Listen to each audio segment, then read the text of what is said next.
આજની ભક્તિ અને ભક્તિમાં કેટલો બધો સ્વાર્થ છુપાયેલો છે. એટલે એક એવી કથા, એક એવો પ્રસંગ, એવો એક પત્ર કે જે પત્ર એક રચના જ છે માત્ર, અને એવો પત્ર તમે ક્યારેય નહીં સાંભળ્યો હોય કે એક સ્વાર્થી ભક્તે ભગવાન ઠાકોરજીને પત્ર લખ્યો છે કે પ્રતિશ્રી ઠાકોરજી, CEO બ્રહ્માંડ લિમિટેડ. સાંભળજો શાંતિથી. અને એડ્રેસ લખ્યું વૈકુંઠ ધામનું. એમને વિષય લખ્યું કે 4 દિવસથી હું આપના મંદિરે આવું છું, તમારી ભક્તિ કરું છું, પણ પેન્ડિંગ કામ બાબતે એના વિષય પર મારે ચર્ચા કરવી છે. અને પછી એમને લખ્યું કે સ્નેહીશ્રી, તમને આ પત્ર મારે એટલા માટે લખવો પડે છે કે છેલ્લા 4 દિવસથી સવાર સાંજ બંને ટાઈમ હું મંદિરે આવું છું અને આપની ભક્તિ કરું છું. મેં 21 રૂપિયાનો આપનો પ્રસાદ પણ ચડાવ્યો હતો, એ કદાચ પહોંચ્યો ના પહોંચ્યો એ પણ ખાસ પૂછવું હતું. અને સુગંધિત અગરબત્તી પણ મેં આપના મંદિરે સળગાવી. આપની મૂર્તિ સમક્ષ 5 મિનિટ માટે મેં આંખો પણ બંધ કરી, ધ્યાન પણ ધર્યું. અને કૌંસમાં એને લખ્યું કે હા, મેં 2 વાર આંખો તો ખોલી હતી, મારો મોબાઈલમાં નોટિફિકેશન આવી તો મેં ચેક કરી હતી. અને હું મંદિર આવ્યો છું એ વાતનો પુરાવો રાખવા માટે મારા મોબાઈલમાં તમારી મૂર્તિ, તમારો ફોટો આવો એવી રીતે મેં સેલ્ફી પણ એક લીધી હતી. તો તમે તો કહેતા હતા ભગવાન કે હું ભક્તોની વારે ચડું છું ને ભક્તોના અટકેલા બધા જ કામ હું પાર પાડું છું.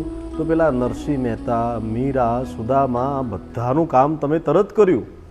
પણ શું મારી ભક્તિમાં કંઈ ખોટ છે? તમે મને ઓળખવામાં ભૂલ કરો છો? જો આવતા સોમવાર સુધીમાં પ્રભુ ઠાકોરજી મારું કામ ના થયું ને તો આપ મને જવાબ આપી દેજો, હું બીજા મંદિરે જવા માગું છું. અને પછી નીચે એને લખ્યું કે લિખિતમ તમારો કામ પૂરતો ભક્ત. આ પત્ર ભગવાન જોડે પહોંચે છે એટલે ભગવાન ખૂબ હસ્યા છે. ને ભગવાન એ માણસને વળતો જવાબ આપે છે કે પ્રિય કોન્ટ્રાક્ટર ભક્ત, પ્રિય કોન્ટ્રાક્ટર ભક્ત, તારો પત્ર મળ્યો, 21 રૂપિયાની પ્રસાદનો હિસાબ પણ મળ્યો, પણ ભાઈ તે મને ભગવાન નહીં પણ એક વેપારી માની લીધો એવું નથી લાગતું તને?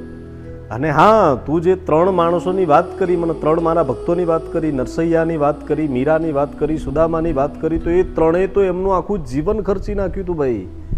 એમને સાર્થક ભક્તિ કરી છે, એમને સ્વાર્થી ભક્તિ કરી નથી.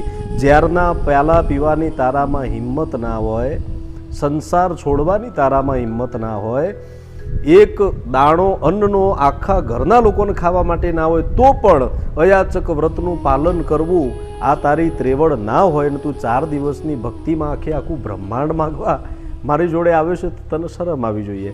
એટલે તારી જો ભક્તિ નિસ્વાર્થ હશે ને તો વગર માગે હું તને બધું જ આપી દઈશ. ભક્તિમાં લાલચની નહીં, લાગણીની જરૂર છે. અને ભાઈ, તું મંદિર બદલે કે ના બદલે પણ તારું મન ચોક્કસ બદલજે. આવી નોંધ ભગવાને લખી અને લખ્યું કે લિખિતમ તારો ભગવાન, જે તારી અંદર તો બેઠો છું પણ તને દેખાતો નથી. સમજ્યા? જય શ્રી કૃષ્ણ.